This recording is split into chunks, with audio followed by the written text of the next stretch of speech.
कह सकते कि आप इनके कोटे में आए हो या उनके कोटे में आए हो। यहां सब कोई जो आए हैं वो भारतीय जनता पार्टी के कोटे में आए हैं, वो भारतीय जनता पार्टी के विशिष्ट कार्यकर्ता है और बिना सिफारिश के आए हैं। ये संभव है तो भारतीय जनता पार्टी में ही संभव है। ये हमको समझना चाहिए। ये हमारे वैल्यू सिस्टम का कारण है। हमारे यहां हम मांग नहीं करते, हमारे को दिया जाता है और जो जिसको मिलता है वो अभी आश्चर्य में पड़ जाता है कि पार्टी का सोचने का तरीका, समझने का तरीका, मूल्यांकन करने का तरीका कैसा है कि राष्ट्रीय अध्यक्ष मुझसे व्यक्तिगत रूप में मिला भी नहीं है तब भी मैं मनोनीत होता हूं। यह हमारे वैल्यू सिस्टम में से पार्टी निकल करके आई है, इसको हमको समझना चाहिए। हम एनसीपी के कार्यकर्ता नहीं है, हम कांग्रेस पार्टी के कार्यकर्ता नहीं है जहां पद एक है और 50 लोग विजिटिंग कार्ड लेकर के एक ही पद पर घूम रहे हैं। ये भारतीय जनता पार्टी है। अगर 6 महामंत्री होंगे तो 6 ही होंगे, अगर 12 वाइस प्रेसिडेंट्स होने हैं तो 12 ही होंगे। ये भारतीय जनता पार्टी में ही ये रीति नीति संभव है, इसको हमको समझना चाहिए। मित्रों, पिछले दिनों हम सब लोग संक्रमण काल से गुजरे और अभी भी गुजर रहे हैं।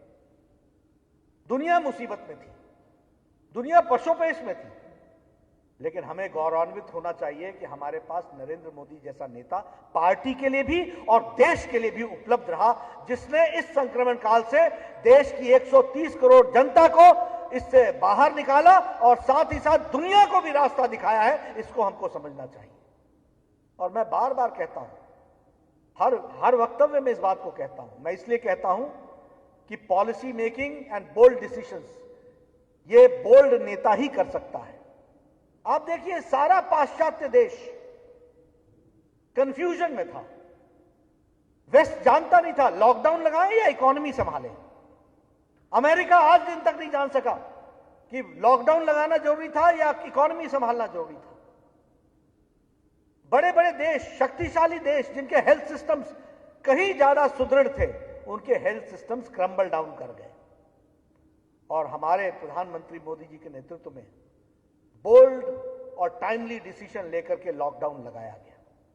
और इस लॉकडाउन के कारण हम कह सकते हैं कि 130 करोड़ देश की जहां हैंड होल्डिंग हुई, वहीं देश को कोविड से लड़ने के लिए तैयार किया गया। हमारे पास एक भी कोविड हॉस्पिटल नहीं था। आज 16 से ज्यादा हमारे पास कोविड के हॉस्पिटल्स हैं। हमारे पास नेशनल इंस्टीट्यूट ऑफ वायरोलॉजी एक लैब होती थी पुणे में और बाद में उसके सेंटर्स बने कोई 500 के आसपास। आज लगभग जो टेस्टिंग लैब्स हैं वो 1668 बनकर के तैयार हुए और उस समय में टेस्टिंग कैपेसिटी पर डे 1500 थी। आज हमारी testing capacity 10 lakh per day हो गई है। इस बात को हमको समझना चाहिए। उसी तरीके से हम वेंटिलेटर्स नहीं बनाते थे, आज हम लोग लगभग 3 लाख वेंटिलेटर्स बना रहे हैं। उसी तरीके से पर्सनल प्रोटेक्शन इक्विपमेंट हम इंपोर्ट कर रहे थे। आज Bharat 4.5 lakh personal protection equipment per day बना रहा है और अब एक्सपोर्ट कर रहा है। इस बात को भी हमको समझना चाहिए। ये भारतीय जनता पार्टी ने मोदी जी के नेतृत्व में इस तरीके से देश को कोविड के लिए तैयार किया और आज हमें खुशी है कि हमारा रिकवरी रेट 85% से ज्यादा चला गया है। कई स्टेट्स में यह 90% पहुंच रहा है। हाँ, यह जरूर है कि मॉर्टालिटी रेट हमारा अच्छा है, लेकिन इससे हम संतोष कर लें ये जरूरी नहीं है, ये ठीक नहीं है। लेकिन हाँ, कोविड का मैनेजमेंट प्रधानमंत्री जी के नेतृत्व में बखूबी हुआ, ये सब हम लोग जानते हैं।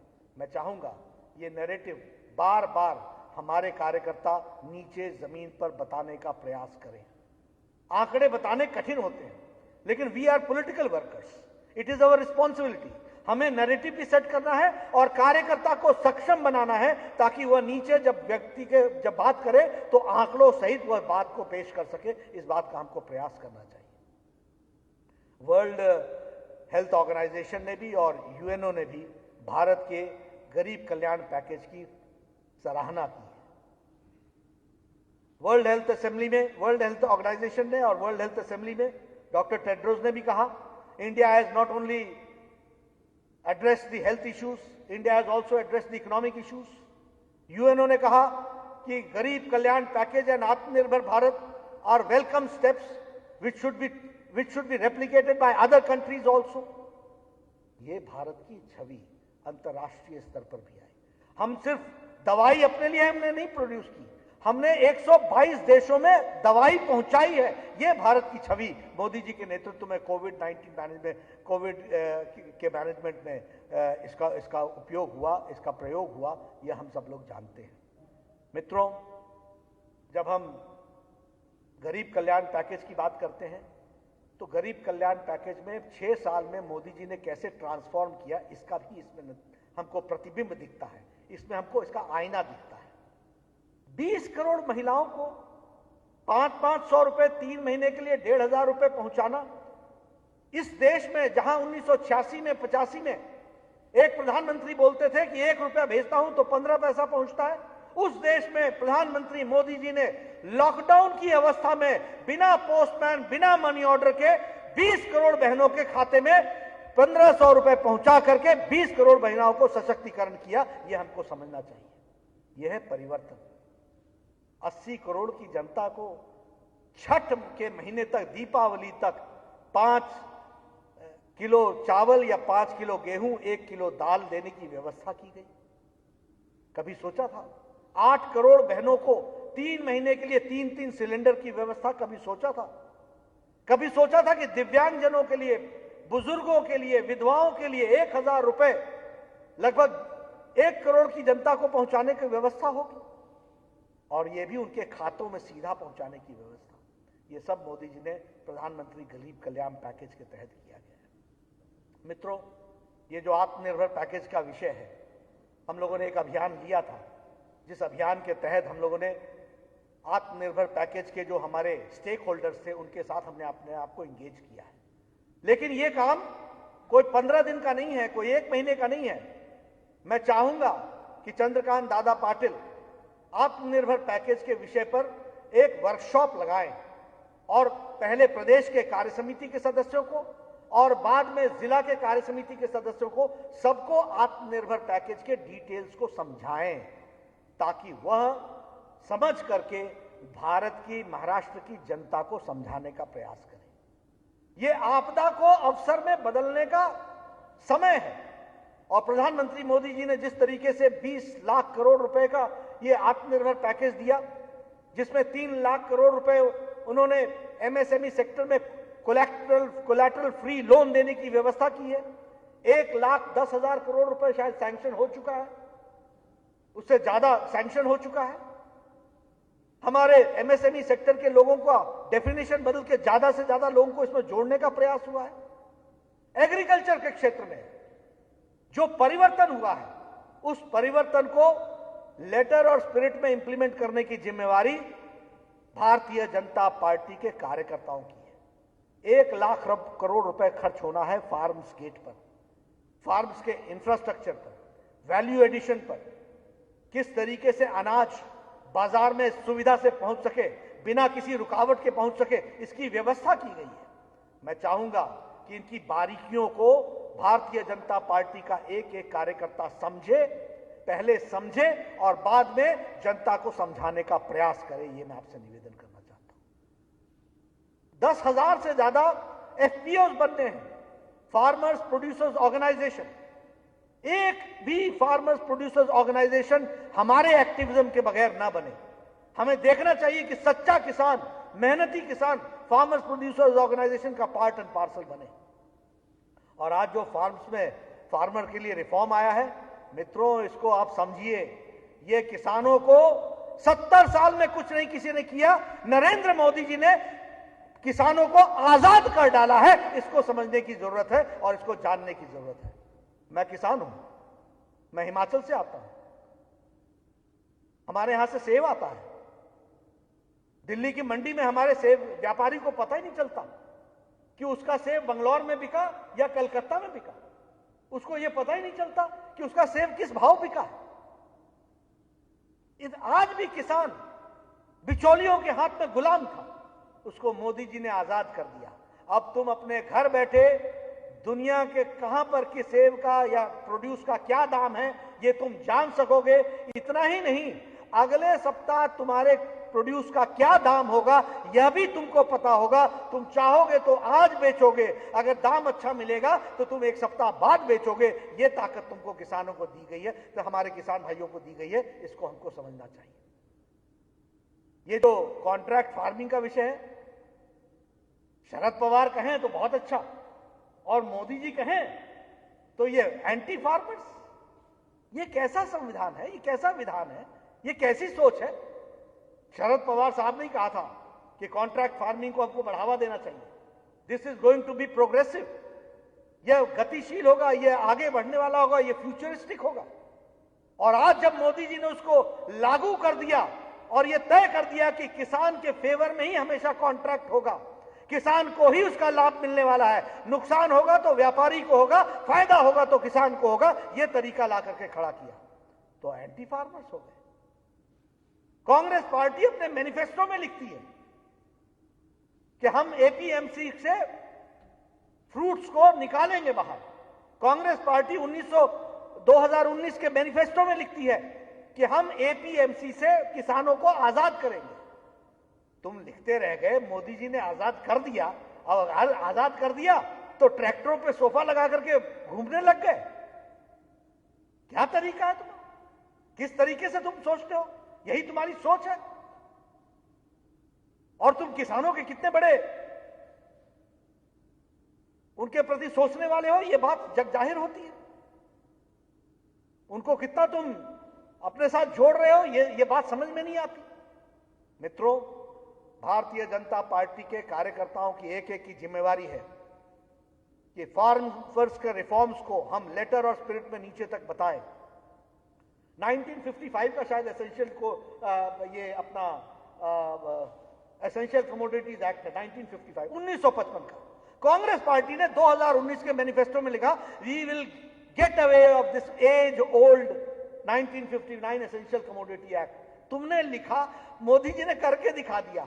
आज तुम फिर ट्रैक्टर पर घूम रहे हो और ट्रैक्टर का निरादर कर रहे हो। अरे कैसे किसान हो, कैसे किसान नेता बनते हो? कोई हल को जलाता है, कोई ट्रैक्टर को जलाता है। ये तो टीका करने के लिए, पूजा करने का औजार है। कोई अपने जिससे वो जीविका कमाता है उसका निरादर करता है। आप न किसान हो, न किसान की आत्मा में आप में बसती है। आप किसान को पहचानते ही नहीं हो। भारतीय जनता पार्टी के कार्यकर्ता ने तय किया है कि हम ट्रैक्टर का भी सम्मान करेंगे, हल का भी सम्मान करेंगे और किसान का भी सम्मान करेंगे। इसको हम लेकर के आगे बढ़ेंगे। इस बात को हम लोगों ने आगे लेकर के चलने का तय। इसलिए महाराष्ट्र से मैं निवेदन करूंगा कि आप अपने यूनिट के माध्यम से ये किसान के रिफॉर्म्स, फार्मर्स रिफॉर्म्स, इसको गहराई से अध्ययन करें, खुद समझें, लोगों को समझाएं, किसानों को समझाएं और किसानों को इससे आने वाले फायदे के बारे में भी बताएं। एमएसपी रहेगी, हम लोगों ने साफ कहा पहले। अच्छा, एमएसपी में लागत का 1.5 गुना किसने दिया? स्वामीनाथन कमेटी की रिपोर्ट कब आई थी? कब हमारे शरद जोशी की कमेटी ने कब कहा था? कहां थी यूपीए की सोई हुई सरकारें? कहां थे डॉक्टर मनमोहन सिंह? कहां थे बाकी सारे लोग? जिसको कहते हैं कि कान में रुई डाल करके बैठे रहे। ये 2014 में मोदी जी की सरकार आई, स्वामीनाथन रिपोर्ट को इंप्लीमेंट करने का काम नरेंद्र मोदी जी की सरकार ने किया। और स्वामीनाथन ने मुक्त कंठ से कहा कि आज मैं महसूस करता हूं कि ये एमएसपी दे करके और लागत का 1.5 गुना दे करके मोदी जी ने हमारे सिफारिश को लेटर और स्पिरिट में इंप्लीमेंट किया है। ये बात उन्होंने कही। प्रधानमंत्री किसान सम्मान निधि किसने लागू की? सॉइल हेल्थ कार्ड किसने लागू किया? 16 करोड़ लोगों को सॉइल के बारे में जानकारी दी, फार्मर्स को। यह छोटी घटना है भारत में? किसानों के सब अपने आप को किसान नेता कहते थे, सब अपने आप को किसान नेता कहते थे। आप बताइए कौन किसान नेता है जिसने किसान के लिए एक भी काम किया? काम किया है किसानों के लिए तो सिर्फ नरेंद्र मोदी जी ने किया है और उन्होंने किसानों की तस्वीर बदली है। यह हमको समझना चाहिए और इस बात को हमको लेकर के लोगों के बीच में जाना चाहिए।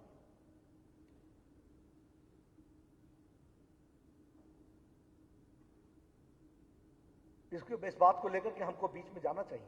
जहां तक एग्रीकल्चर प्रोडक्शन का सवाल है, हम एग्रीकल्चर प्रोडक्शन, अगर हम एग्रीकल्चर बजट की दृष्टि से देखें तो मुझे जहां तक याद पड़ता है कि आज 1,36,000 करोड़ बजट इसका बन गया है एग्रीकल्चर का, जो 12,000 करोड़ था, 12,000 करोड़ 2009-10 में था। आज मोदी जी ने उसको बढ़ा करके 1,36,000 करोड़ सालाना कर दिया है। ये बजट का विकास हुआ है, इसको हमको समझ, इट इज 11 फोल्ड में इसको बढ़ाया गया है। उसी तरीके से ये जो हमारे अपने प्रोडक्शन है वह भी बहुत तीव्र गति से बढ़ी, इकोनॉमी भी बहुत फास्ट गति से बढ़ी है। ये हमको समझना चाहिए, इसको हम लोगों ने करने का प्रयास किया है।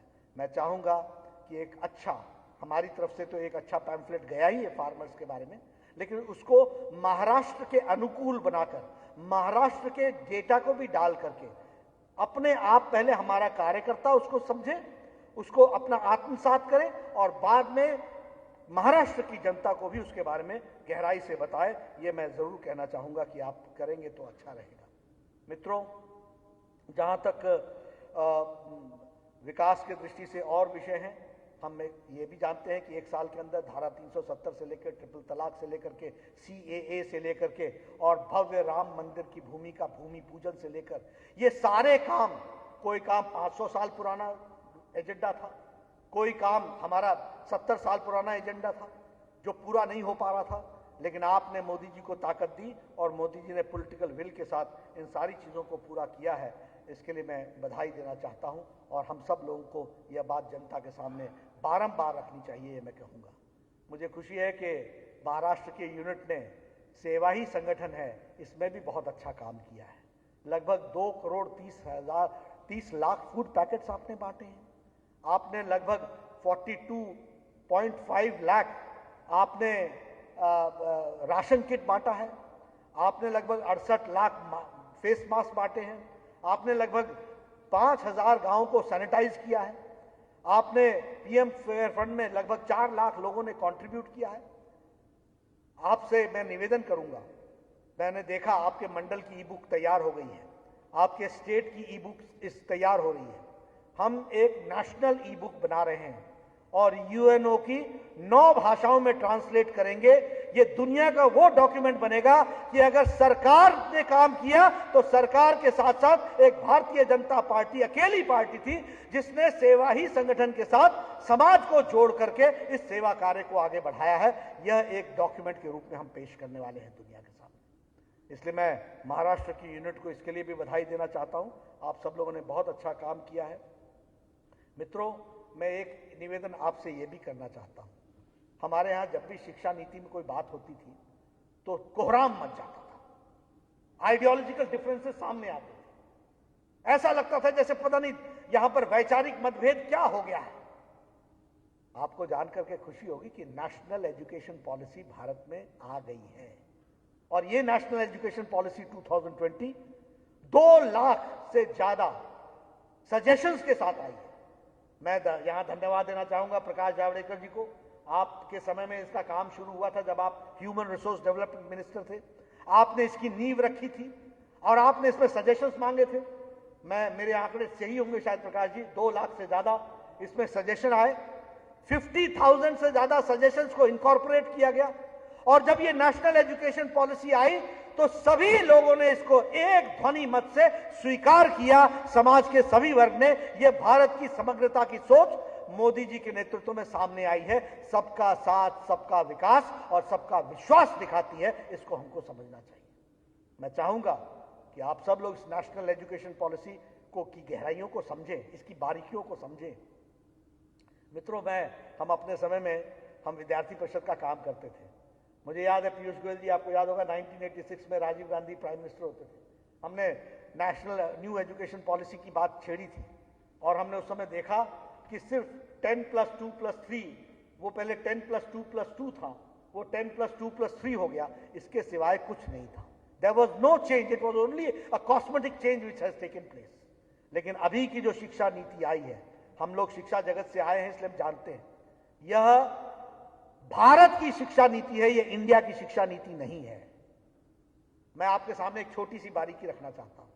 मैं स्वास्थ्य मंत्री था, मुझे नेशनल एलिजिबिलिटी एंट्रेंस टेस्ट इसको मोदी जी के स्ट्रॉन्ग इरादों को पूरा करते हुए मेडिकल का एग्जामिनेशन कराने की व्यवस्था की गई और मैंने इसको नेशनल एलिजिबिलिटी एंट्रेंस टेस्ट कराने का काम किया।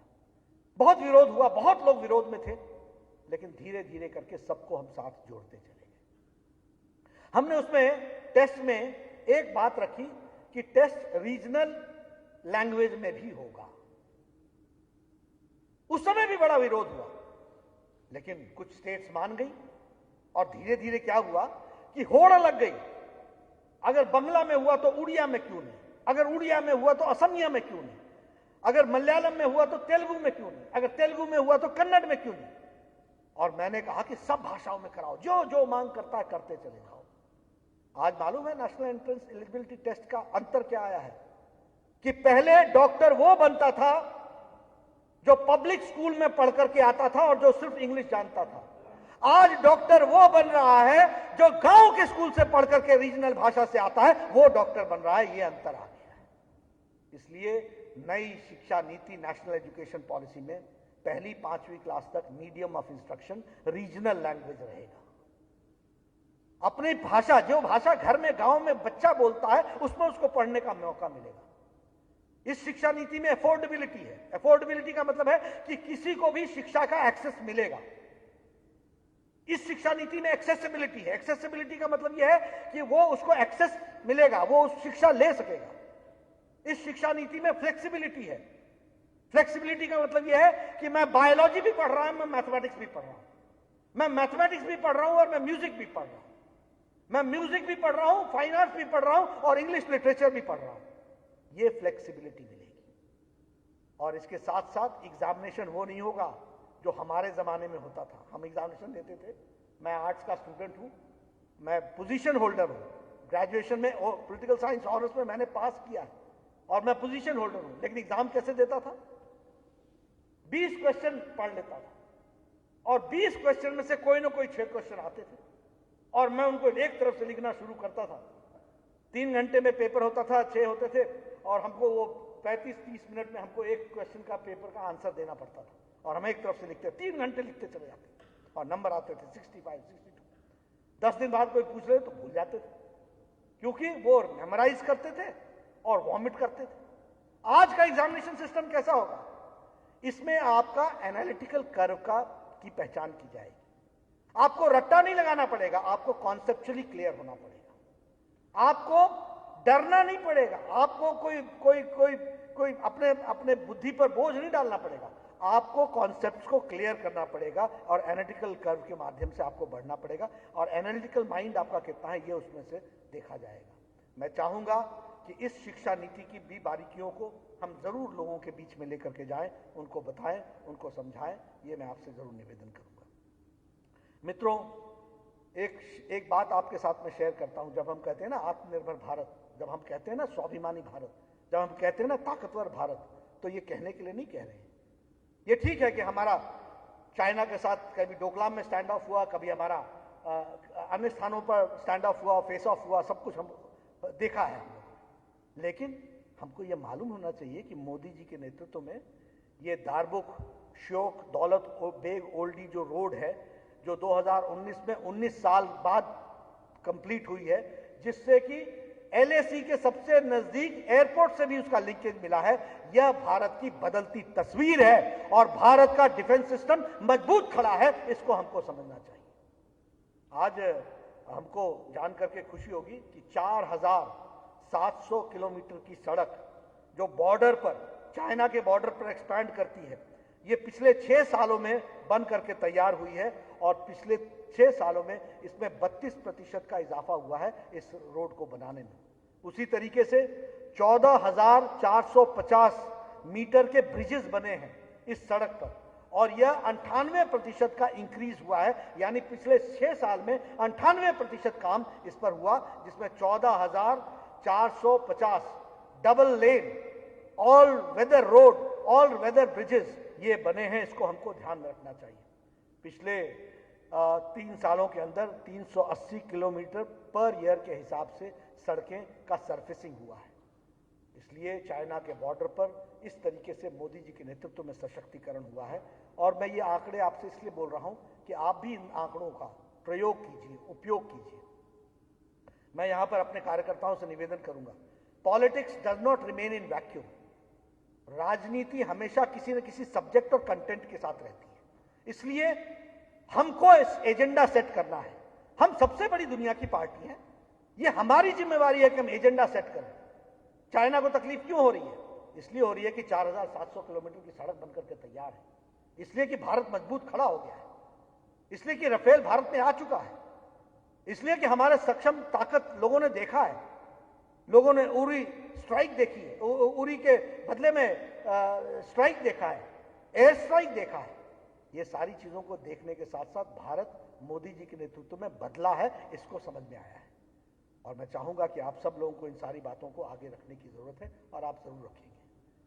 जब मैं इस बात को कर रहा था कि हमारी यात्रा एकात्ममानववाद से अंत्योदय से सबका साथ सबका विकास होते हुए आई है और आत्मनिर्भर भारत तक पहुंची है, तो इन सब में उजाला योजना, उज्ज्वला योजना, सौभाग्य योजना, जनधन योजना, प्रधानमंत्री किसान सम्मान निधि, प्रधानमंत्री फसल बीमा योजना, अटल पेंशन योजना, आयुष्मान भारत, ये सभी वंचित, पीड़ित, शोषित, गरीब व्यक्ति को सक्षम बनाने के लिए ये नीतियां रही हैं और इन्होंने भारत की तस्वीर बदली है। स्वच्छता अभियान की अगर हम बात लें तो 9 करोड़ इज्जत घर बने, यानी 9 करोड़ घरों को हम मोदी जी ने इज्जत दिलाई और उनको जीने का एक नया स्वाभिमान के साथ जीने का रास्ता दिया। इसलिए बदलती तस्वीर को हमको ध्यान में रखना चाहिए। मुझे खुशी है कि देवेंद्र जी के नेतृत्व में महाराष्ट्र भी आगे गया। आप सबके साथ मैं शेयर करता हूं, महाराष्ट्र देवेंद्र फडणवीस जी के मुख्यमंत्री बनने के पहले शिक्षा में 17वें स्थान पर था और जब आपने सत्ता छोड़ी तो महाराष्ट्र 3रे स्थान पर आकर के खड़ा हो गया। अगर हम बात करें तो स्वास्थ्य में महाराष्ट्र 6ठे स्थान पर था और जब आपने सत्ता छोड़ी तो वो 3रे स्थान पर आकर के खड़ा हो गया। आपने एग्रीकल्चर में 3 फोल्ड इन्वेस्टमेंट बढ़ाया। ये आपके द्वारा, आपके नेतृत्व में कार्य हुआ है, ये हम सबको मालूम है। और हम आज जानते हैं कि आज महाराष्ट्र की स्थिति क्या है। दाएं को बाएं का पता नहीं, बाएं को दाएं का पता नहीं, हाथ को हाथ का पता नहीं, बुद्धि कहां है मालूम नहीं, कौन चला रहा है मालूम नहीं, कहां से चल रही है सरकार मालूम नहीं। कोविड मैनेजमेंट में हमने देखा किस तरीके से हमारे कार्यकर्ताओं ने वहां काम किया और किस तरीके से सरकार उदासीन थी। इन सब बातों को उजागर करने की भी जरूरत है और ऐसी सरकार को आने वाले समय में लॉक, स्टॉक और बैरल भेजने की भी जरूरत है। इसको लिए हम तैयारी करेंगे। मित्रों, महाराष्ट्र की जनता ने भारतीय जनता पार्टी का साथ दिया है। महाराष्ट्र की जनता देवेंद्र फडणवीस को मुख्यमंत्री बनाना चाहती थी। अगर आप मैंडेट देखें तो मैंडेट भारतीय जनता पार्टी के पक्ष में है। ठीक है, हम स्वीकार करते हैं धोखा होता है राजनीति में, लेकिन अब ये याद रखना कि आने वाले समय में तीनों पार्टियां, आज हम विपक्ष में हैं, आने वाले समय में तीनों पार्टियां सदा सदा के लिए विपक्ष में रहेंगी और भारतीय जनता पार्टी अकेले महाराष्ट्र में अपने बलबूते पर आएगी। इस बात को हमको समझना चाहिए और ये ताकत है हमारे में। लोग इंतजार कर रहे हैं। आपके ध्यान में आया होगा कि यह धोखा देवेंद्र फडणवीस से नहीं हुआ है, यह धोखा कमल से नहीं हुआ है, यह धोखा महाराष्ट्र की जनता के साथ हुआ है और महाराष्ट्र की जनता इंतजार में बैठी है। मुझे पूरा विश्वास है कि आप सब लोग मिलकर के भारतीय जनता पार्टी को मजबूती प्रदान करेंगे। We are the real opposition and in coming times we are going to be the only ruling party in Maharashtra. इस बात को समझ करके चलने की जरूरत है। मुझे आप सब लोगों के साथ मिलने का मौका मिला, आपके साथ बहुत सी बातों पर मुझे चर्चा करने का मौका मिला। विपक्ष पर मैं क्या बोलूं उनसे, उनकी जिनकी कोई हस्ती हो, कोई हैसियत हो, मैं कहना नहीं चाहता। अच्छे माहौल में मैं अपने शब्दों में कोई अपशब्द लाऊं या कोई अच्छे शब्दों का प्रयोग न करूं, इसकी आवश्यकता नहीं है। आप सब जानते हैं भारतीय जनता पार्टी स्पष्ट नीति के साथ आगे बढ़ रही है, महाराष्ट्र में भी आगे बढ़ रही है। मोदी जी के नेतृत्व में देश आगे बढ़ रहा है, पार्टी आगे बढ़ रही है। हम सब लोग मिल करके सारी बातों को, सारी स्कीमों को जनता की सेवा में समर्पित करेंगे और उसके लिए हम कटिबद्ध रहेंगे। आप सब ने मेरी बात सुनी, आपका बहुत बहुत धन्यवाद।